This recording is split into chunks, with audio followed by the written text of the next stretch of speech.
আসসালামু আলাইকুম। ৯৯ রানে ১ উইকেট থেকে ১০৫ রানে ৮ উইকেট, এটা বাংলাদেশেই সম্ভব। আসলে একজন ব্যাটসম্যান আউট হলে বাকি সবাই তাকে ফলো করেন। এই প্রবলেমটা কিন্তু এতই কমন, আমি আপনাকে একটু পরিসংখ্যান দিয়ে সেই কমনের আলোকে বোঝাই।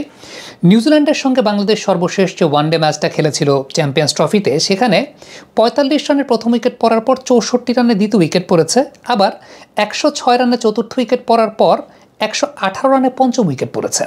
তার মানে আপনি দেখেন খুব কম সময়ের ব্যবধানে ১০-১২ রানের ব্যবধানে দুইটা করে উইকেট চলে গেছে, ম্যাচ কিন্তু এখান থেকেই শেষ। তার আগে ইন্ডিয়ার এগেনস্টে যদি চিন্তা করেন, ১ রানে ১ উইকেট গেছে, ২ রানে ২ উইকেট গেছে, ২৬ রানে ৩ উইকেট গেছে, ৩৫ রানে ৪ উইকেট গেছে, ৩৫ রানে ৫ উইকেট গেছে। তার মানে একজন ব্যাটসম্যান যখন আউট হচ্ছেন আরেকজন ব্যাটসম্যান তাকে ফলো করছেন। এই দুইটা ম্যাচই না, তার আগে ওয়েস্ট ইন্ডিজের এগেনস্টে যদি আপনি চিন্তা করেন, ওয়েস্ট ইন্ডিজের এগেনস্টে ম্যাচে ৯ রানে ১টা উইকেট গেছে, ৯ রানে ২টা উইকেট গেছে। সো এই যে প্রবলেমটা, একজন ব্যাটসম্যান আউট হলে তাকে আরেকজন ফলো করছেন। ওয়েস্ট ইন্ডিজের সঙ্গে আরেকটা ম্যাচ যদি আমরা চিন্তা করি, ২৬ রানে ১ উইকেট, ৪১ রানে ২ উইকেট, ৫৪ রানে ৩ উইকেট, ৬৪ রানে ৪ উইকেট, মানে ৪১, ৫৪, ৬৪ তিনটা উইকেট গেছে ১০ রানের ব্যবধানে। পার্টনারশিপ বিল নেই। ওয়েস্ট ইন্ডিজের সঙ্গে প্রথম ওয়ানডে ম্যাচটাতে ৩৪ রানে ১ উইকেট, ৪৬ রানে ২ উইকেট, মানে এই যে আনস্টেবল কন্ডিশনের জায়গা। ঠিক তার ইমিডিয়েট আগে আফগানিস্তানের সঙ্গে ম্যাচে ৫৩ রানের একটা ওপেনিং পার্টনারশিপ হলো, ৫৩ রানে ১ উইকেট পড়লো, ৫৩ রানে ২ উইকেট পড়লো, ৫৮ রানে ৩ উইকেট পড়লো, ৭২ রানে ৪ উইকেট পড়লো, মানে ৪-৫ রানের ব্যবধানে ৩টা উইকেট আর ১৫ রানের ব্যবধানে ৪টা উইকেট, ম্যাচ কিন্তু শেষ।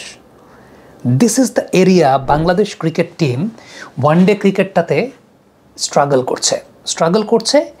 পঞ্চপাণ্ডব যাদেরকে আমরা বলি, যাদের প্রমিনেন্ট ব্যাটাররা তামিম ইকবাল, সাকিব আল হাসান, মুশফিক উর রহিম, মাহমুদুল্লাহ রিয়াদ, তাদের পিক ফর্মটা থেকে যাওয়ার পর এই প্রবলেমটা বাংলাদেশের ব্যাটারদের কনসিস্টেন্টলি হচ্ছে। একদম ভেরিয়াস নাম্বার অফ অকেশনস আমি আপনাদেরকে দেখালাম।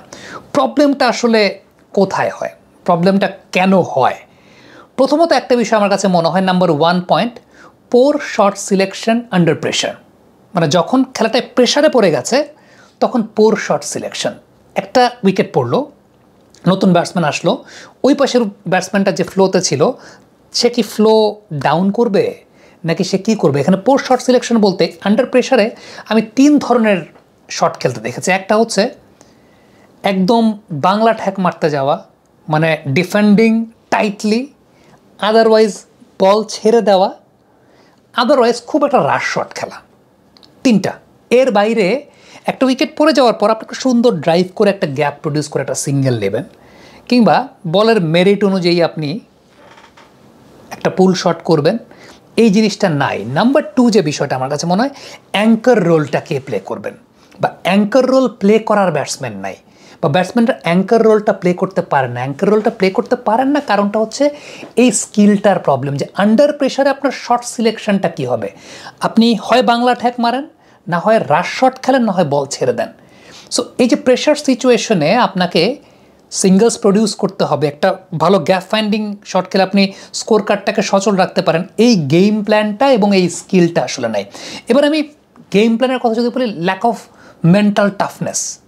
এই সময়টাতে আপনি আসলে কী করবেন? এই যে মেন্টাল টাফনেসটা তখনই আসে, মেন্টাল টাফনেসটা তখনই তৈরি হয় যখন আপনার মাসেল মেমোরিতে জিনিসটা থাকে, যখন আপনি এটা অভ্যাস করেন। আমার কাছে ব্যক্তিগতভাবে মনে হয়, আমি জানি না ন্যাশনাল টিমের প্র্যাকটিস মডিউলে এই জিনিসটা থাকে কি না, ম্যাচ সিচুয়েশনে ব্যাটিং করা, ম্যাচ সিচুয়েশনে ব্যাটিং করার অভ্যাসটা। বিষয়টা এরকম না যে আপনি ব্যাটিং করতে নেমে গেলেন, প্র্যাকটিস করতে নেমে গেলেন, বিষয়টা এরকম না। ম্যাচ সিচুয়েশনে ব্যাটিং করা। সাপোজ অ্যাজ আ কোচ আপনি ব্যাটসম্যানকে বললেন, এই মুহূর্তে তোমার ৫৩ রানে ৩ উইকেট পড়ে গেছে। ৩ উইকেট পড়েছে তাও এমনভাবে ব্যাক টু ব্যাক উইকেট পড়েছে, মানে ৩৯ রানে ১ উইকেট পড়েছিল, এরপরে ৫১ রানে ১ উইকেট পড়েছে, ৫৩ রানে আর ১ উইকেট পড়েছে, মানে ৫১ রানে ২ উইকেট, ৫৩ রানে ৩ উইকেট, নাও ব্যাট। এখন সিচুয়েশন কীভাবে ডিল করবা, এটা নিয়ে ফিলোসফিক্যাল আলোচনাটা হয় কি না, যে এই যে যখন ব্যাক টু ব্যাক 2টা উইকেট পড়ে গেছে, ৫৩ রানে 2য় উইকেট, ৫৩ রানে 3য় wicket, what's my role, what is that particular players role, এই আলোচনাটা আসলে হয় কি না সেটা খুব জরুরি। আলোচনাটা যদি হতো তাইলে আমি এই যে কাগজ কলমের হিসাবটা আপনাকে বললাম, এই কাগজ কলমের হিসাবটা আসলে এইভাবে এত এক্সপোজড হতো না। সো আলটিমেট ফ্যাক্টের জায়গা যেটা আমার কাছে ব্যক্তিগতভাবে মনে হয়, যে ম্যাচ সিচুয়েশনের প্র্যাকটিস এবং পোর শট সিলেকশন আন্ডার প্রেশার, সেই জায়গাটায় ল্যাক অফ মেন্টাল স্টেবিলিটি। এখানে দুইটা বিষয়, একটা তো হচ্ছে ম্যাচ সিচুয়েশনের প্র্যাকটিসটা খুব জরুরি এবং এরকম ভেঙে ভেঙে এটাকে আইডেন্টিফাই করা হয়েছে কিনা ওইভাবে ডেটা অ্যানালাইসিস করে যে এইভাবে frequently back to back wicket যাচ্ছে।